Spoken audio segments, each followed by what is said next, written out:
Welcome to Basic Brewing Video. I'm James Spencer. I'm Steve Wilkes. We're here out on the patio today, drinking good beer from a can. Indeed. Why are we drinking from a can? So we won't get skunky beer. This is Dale's Pale Ale from Oscar Blues Brewery in Colorado, Lyons, Colorado. Brought to me from Colorado by Steve. That's right. I was in a little liquor store in Alamosa, Colorado, southern Colorado, and I went online and said, where can I get Dale's Pale Ale? And well, you can get it everywhere in Colorado, but fortunately, in the same city I was in. Very good. So, We're not here to talk about beer, though. what are we here to talk about? We're here to talk about coffee. Roasting your own coffee. What does that have to do with home brewing? One asks. We've run out of stuff to... No, we haven't run out of stuff to do. If you think about it, technically, when you're making coffee, you're brewing. Brewing coffee. And second of all, if you want to do home-brewed coffee beers, you might want to take control of the brew, the roast of your coffee. So you don't want a dark, acrid coffee. You want something that is lightly roasted to add to the complexity of your beer. Do it your own self. Do it your own self. So what we have here is a bag of green coffee beans. They're more gray than green. Yeah, they do look gray. Can you see that? And they are from a little shop in Fayetteville, Arkansas called Baba Boudin's. And Jennifer there at Baba Boudin's helped me pick out this variety. These are Brazilian beans, and she said that this would be a relatively forgiving variety of bean. Funny they don't look Brazilian. Well, if you look really close, they've got little thongs on. So Blame that on Rio. yeah, that's right. It doesn't smell very good, though. It doesn't. They don't smell that much like coffee. They're coffee-esque. That's right, but we're going to fix that. Okay. What we have here in front of us is a vintage 1983 Wherever Popcorn Pumper Air Popcorn Popper. And I actually bought this right after I graduated high school to take to college to make popcorn with. But little did I know that it makes the worst popcorn in the world. It's just like styrofoam. The salt doesn't stick to it. Even if you use the little butter tray, you get like little drizzles of. Oh, it's awful. Aren't they? Doesn't UPS use these now to make the peanuts that they pack with? They should. That's pretty much it, isn't it? Yeah. Well, you can find these on eBay, and if you want one of these, you don't want one of the later ones with like the screen in the bottom or one with the temperature control. What you want is the dumbed down basic heating element. You want some heat. Heating element and a fan. That's all you want because what we're going to do is we're going to roast some coffee. I've already put up in the top here some green coffee beans, and it's not filling the hopper because we want some room for them to go. Okay. And what we're going to do this live on the thing. We are going to turn on the machine. The first thing that you'll see is that the husks start coming off of the green beans and they start coming into our little bowl here. Then you will hear two cracks. The first one sounds kind of like popcorn. The second crack is more subtle, and I don't even know if I've ever heard it in this machine because it's so loud. Yeah. But once you hear the second crack, be ready to shut off the machine and get the beans out of there because you might burn them. Another reason we're outside is the first time I tried this, I accidentally burned the beans and filled my little studio space with smoke. So, so do it outside. Okay. So that's basically it. So are you ready, Steve? I'm excited about this. All right. See if we don't. We'll probably flip a breaker when I turn this on. But here we go. All right. Now we got it going. We're dumping the beans. Now it's just a waiting game. You can.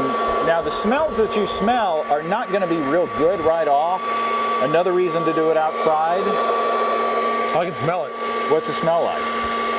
Burnt rubber. No, I don't know. But I'm picking it up. Smells a little like popcorn as you're popping it. But any time now, we should be seeing the little husks start to come off of the beans, and you can kind of look in there to see how you're going. Oh, there goes our first husk. Yep. Now they'll start to come off. This is like the Vorloff. That's right. We're Vorloffing our coffee beans. You're right. Here. Okay, here comes more. And they're blowing away in the wind. The bowl's not doing that much of a good. It's all right. And they're getting all over your shirt. So, and the husks are another way to kind of gauge the doneness of your coffee. If they start to get burned is another indication. Oh, I think I heard a little pop. Let's see if we can get that on the microphone.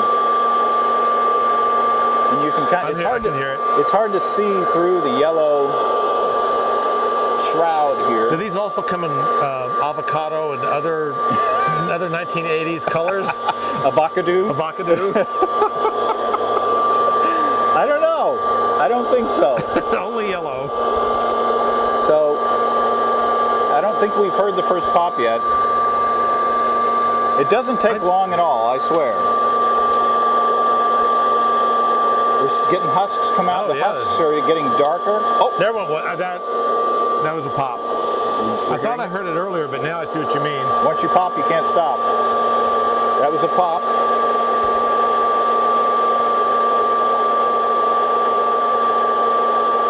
Well, this is quite the little technique. Yeah, now. Oh, there's another pop. Yep. Now, if you listen carefully. Riveting television. Well, I wanted to show how easy this is done and how quickly it. Oh, there's another one. Yeah. Oh, you hear those little pops? Yeah, I do. Now, they will get closer together here soon. Oh, hear them? Now, if you look in there, you can still see that they're kind of lightly colored. Uh-huh. Oh. Oh. It's like puffed rice. That's right.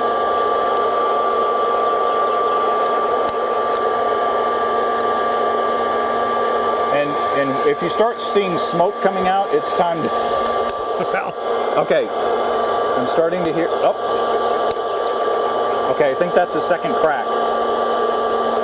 I'm gonna peek. Oh. Oh. Oh yeah. Yeah. Now they're starting to pop a little. Okay, so. Now this is a bit of an art rather than just a science. So what I'm gonna do, I'm gonna shut it down. I'm gonna take a peek. Oh, look at that. Oh. See, there's a bit of smoke coming out. Now that's hold great. Hold the wonderful. I'm not putting my hand out there. Yeah, hold the actually move here, let's move this. Okay. And we'll put that because they're still hot and they will still continue to roast. There's one more in there. There we go. They will still continue to roast unless you get like a sieve or a colander. That is absolutely amazing. I love this. And if you look at that. Well, my morning routine just got 10 minutes longer. Now, what you want to do, and we did an interview with Scott Coué of San Francisco a few weeks ago on Basic Brewing Radio. So if you're interested in this, take a listen to that. And maybe we could have let those in a little longer. But as these cool off, they will taste a whole lot better. If you were to taste it now, first of all, you'd burn your tongue. Yeah. But you wouldn't taste the complexity. Right. So that's basically it. So we're gonna keep shaking those and let them. Ow, that's hot. We'll let them cool off a bit, and we will see how they taste, and if they're good, we'll make a little batch of beer with them. Yeah, I was telling James I want to make a vanilla coffee porter again for Christmas, and I'm going to do this. That would be perfect. Yeah. Well, we hope you got a lot out of it. Or something out of it. Happy brewing. Happy brewing. Cheers. Come and visit us on the web. At basicbrewing.com, you'll find archived lists of both our audio and video podcasts on home brewing. You can also find a special deal on our home brewing DVDs. In Introduction to Extract Home Brewing, we walk you through the extract brewing process from boiling to bottling. In Stepping into All Grain, we take you from milling your grain to collecting your wort. And in Low-Tech Lagering and Decoction Mashing, we take you through a single-step decoction mash and show you how to maintain lager temperatures, even in the heat of summer, without the use of a dedicated chest freezer.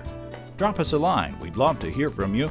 You can email James at basicbrewing.com, Steve at basicbrewing.com, or just use the contact form on basicbrewing.com. How they taste? Good. Here's our coffee.